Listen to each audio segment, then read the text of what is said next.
somebody I continue to be so proud of. And I want to make it clear that if this bill is to pass both chambers, I will sign it immediately when it reaches my desk or whenever Hadley tells me she wants to sign it in whichever ceremony she would like to hold. Hadley is a representative of so many other Kentuckians that we might not know about, but we know that they exist, and we know that they are suffering. We know they now have a very strong voice and a very strong person, and I can't thank her enough for standing up and speaking out for those that deserve to have those options. I said it before, in the world that used to exist, the Roe v. Wade world, you could have been pro this or pro that, but still have enough empathy and human decency to say that victims of rape and incest deserve options. I believe the vast majority of Kentuckians agree, and I hope that the representatives and senators will do the will of the people and quickly pass this bill into law. I'll turn it over to Senator Yates. Also wanted to mention we have our Lieutenant Governor here, continuing to recover. Glad she's here, but wanted to be here to fully and totally support this piece of legislation. Senator. Thank you. Right now in Kentucky, we have one of the most extreme total abortion bans in the entire country. No exception for survivors of rape or incest, no exceptions for viability, and very, very Jewish restrictions on women experiencing complications of pregnancy. This is extreme legislation. In so many situations, it's cruel and it's dangerous. While serving as a former Assistant Attorney General of the Commonwealth of Kentucky, I had the honor and privilege of representing so many victims of sex crimes, horrific situations when I was on Megan's Law team. I got to work with these individuals, and for some reason, part of that journey, I believe that was meant to cross my path so that I would have a level of empathy and understanding. Those survivors, those women, and even little girls who were put through that, who that choice was removed from them, who were violated, should not be continuing to be violated by the state. The Commonwealth of Kentucky should not remove that choice. They should not continue to victimize those survivors. I'm still fighting for you. The current ban means that trauma, the trauma of a sexual assault, continues. Look, what choice a victim makes should be between their medical doctor, themselves, their God. Should not be made by the Commonwealth of Kentucky. Should not be made by legislators here in this building.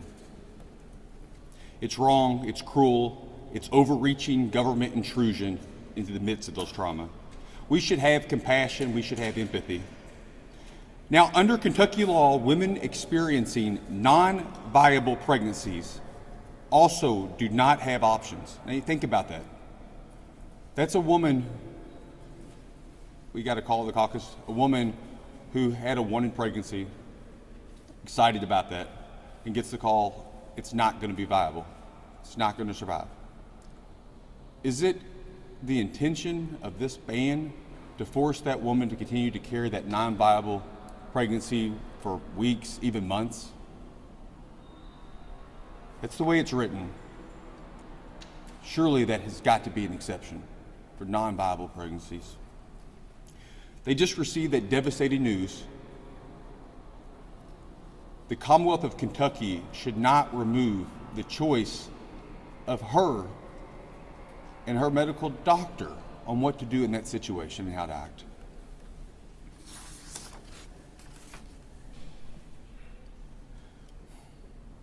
And under Kentucky law, it's touted that says that there is an exception for the life of the mother.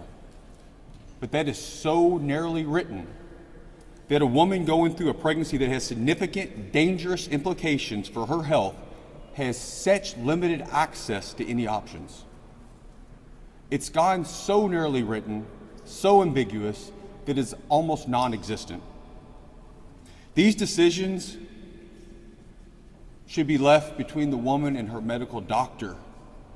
These are narrowly tailored, horrifically sad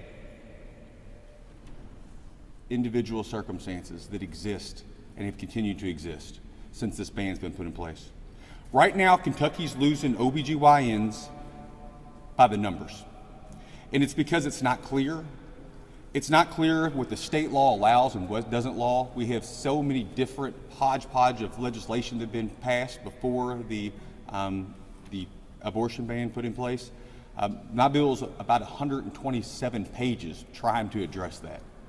It is such a mix and mess that the unintended consequences, and I have to believe unintended consequences, have reached so far that it's become just dangerous and cruel. The vast majority of Kentuckians agree that there should be options with women and girls in these situations. We saw Kentucky overwhelmingly vote down Amendment 2, and that's why I'm introducing today Hadley's Law, which will provide exemptions to the current extreme abortion ban. Key provisions include conditions for exception of maternal health. It would include for lethal fetal anomalies and in cases of rape and incest. It's very limited, and we limited that in this particular bill because that's what we think may pass.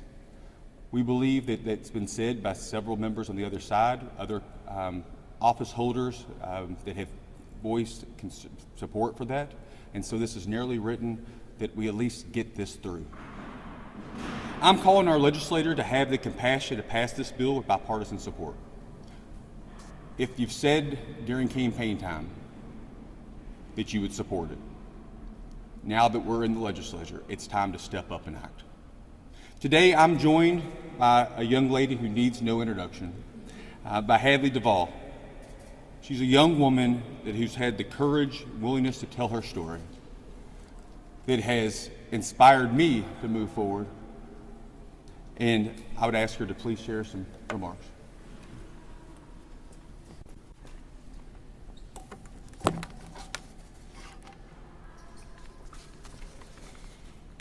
I'm here today to speak out in support of this legislation and ask for both Kentuckians and legislators here in Frankfort on both sides of the aisle to support it. I've told my story before in interviews and ads. I was sexually abused by my stepfather for years before I became pregnant at the age of 12. It took me a while to find my voice, but now that I have, I intend to keep using it to speak out for other girls and women who need it. Kentucky has one of the most extreme anti-abortion laws in the country. It provides no exceptions for rape, incest, nonviable pregnancies, or health of the woman. This bill will provide exceptions for survivors of rape and incest like me. It will give relief to women who are facing non-viable pregnancies or women facing health complications with their pregnancies. This bill is about compassion and empathy. I'm here with a clear message to say that unless you've been in this position, you have no idea what any woman or girl is currently going through. So there should be options. The legislators shouldn't feel entitled to force victims who have stories like mine to carry a baby of their rapist. There are women and girls across Kentucky right now who are dealing with the same trauma that I went through. Those women and girls need their choices. This bill will provide those. I decided to start speaking out because I want people to understand, to think through the real world implications of the current law in Kentucky. At the age of 12, under this current law, I would have had no choice. Now I'm a senior at Midway University, about to graduate college. I'm applying to graduate school to focus on social work to help others, but especially survivors. This bill is important, and I'm proud to be here to support it.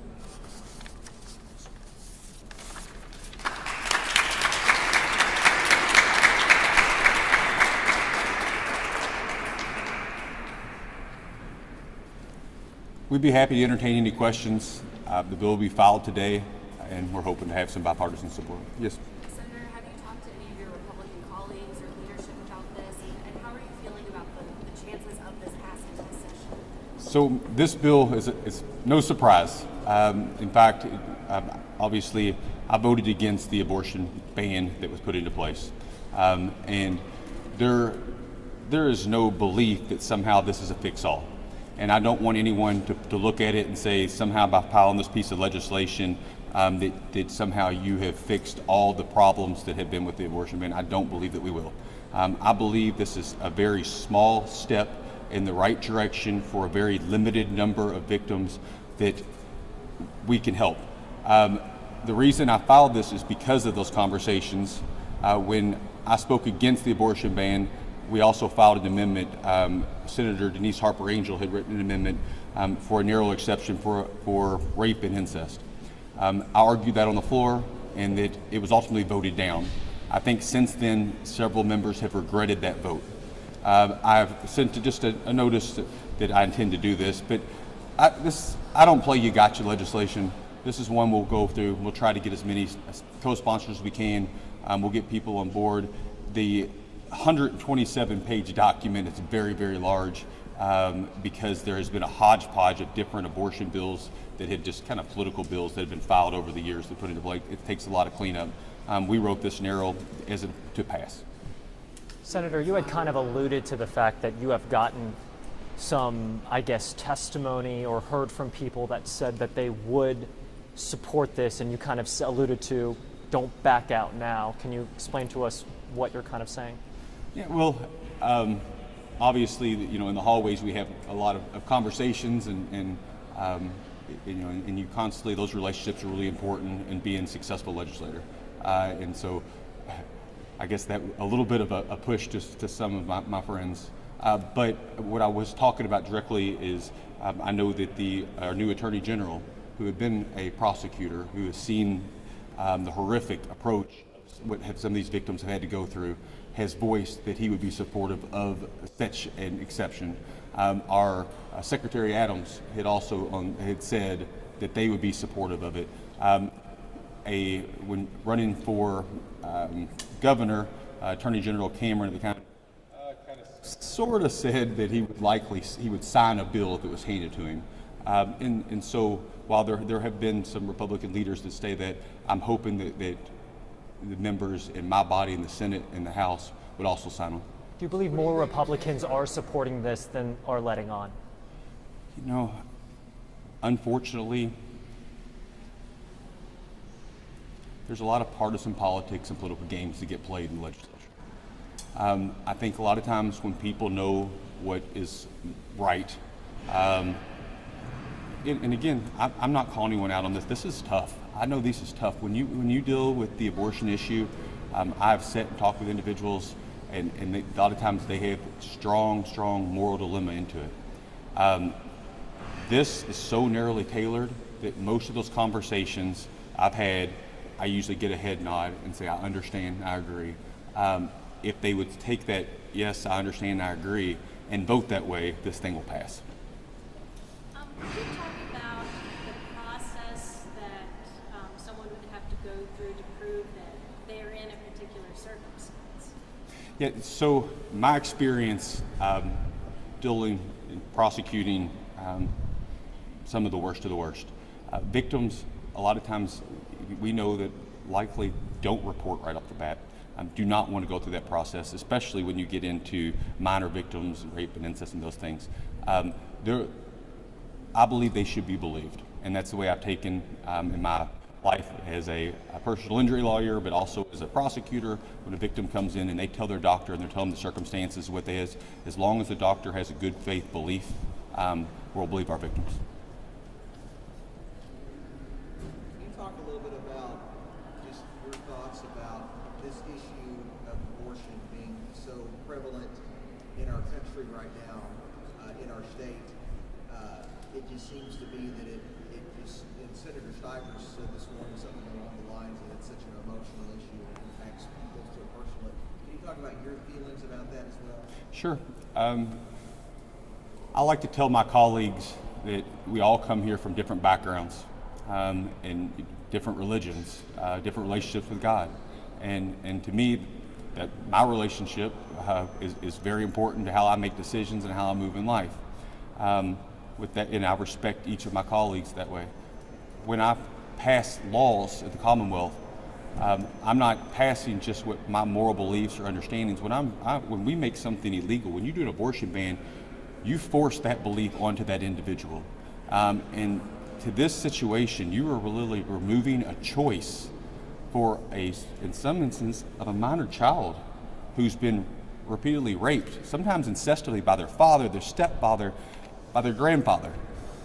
And then to force them now to have that baby, I think goes above and beyond that.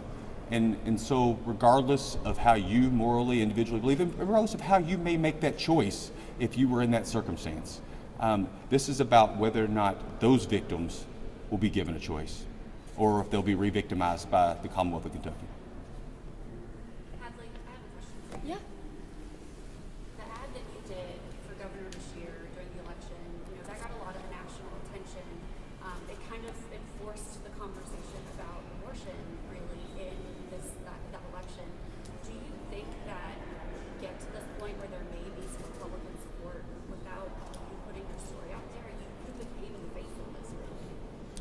I think that the ad allowed individuals who don't necessarily come from any family where they have experienced trauma or they know somebody personally that has experienced trauma. It's hard to just put that scenario in your head. It's hard to believe that those things do happen behind closed doors without knowledge.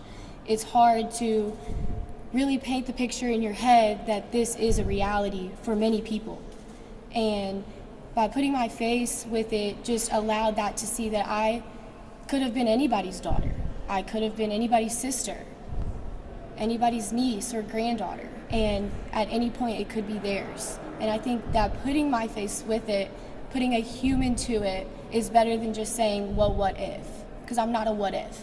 It happened. And it's very real. How difficult was it for you, I'm sure, to see your face on the television screen? You kind of alluded to that's not what you would have imagined, but you did it for others.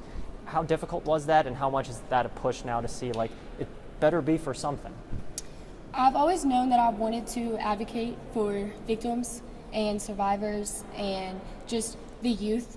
And I've always known that what happened to me will always be with me. And instead of letting it take me down such a negative path, if I can use my strength that I do have from what I've gone through to be able to speak out to survivors and let them know that if you feel like nobody hears you, I do. And I'll tell the world for you. You don't have to. Just knowing that I can do that takes all of the hard days and makes them better, because of course it's hard, but I knew what I was deciding to do. And the first couple times I saw the ad, it was a little kind of got me off guard, but it was just so refreshing to see all the support and all the love, and especially all the support that I've gotten from Governor Beshear. Do you anticipate a different type of response or maybe a different approach with your message when dealing with the legislature as opposed to the public? I think that the legislator is very important in this because they are really who I need to get the point across to, but as well as the public, so that everybody understands what it's for and knows what we are standing for. And I think that I will just continue to deliver it the way that I have been, because I feel like it's an honest truth, and there's not really another way to go about it other than just stating who I am through and through and making it a reality. How much influence do you believe your story had on the outcome of the governor's race?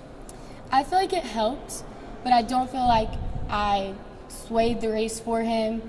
I feel like that my voice helped other survivors be able to speak up, and other states be able to have this awkward and uncomfortable conversation because it's not something that's always been talked about, and now it's being brought up a little bit more, not so quietly.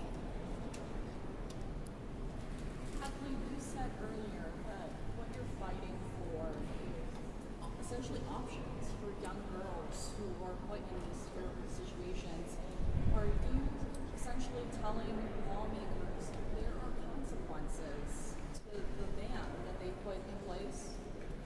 Yes, the ban would have forced, or is forcing, kids who go through rape, or women who are having complications or nonviable pregnancies. It's forcing them to go through with that.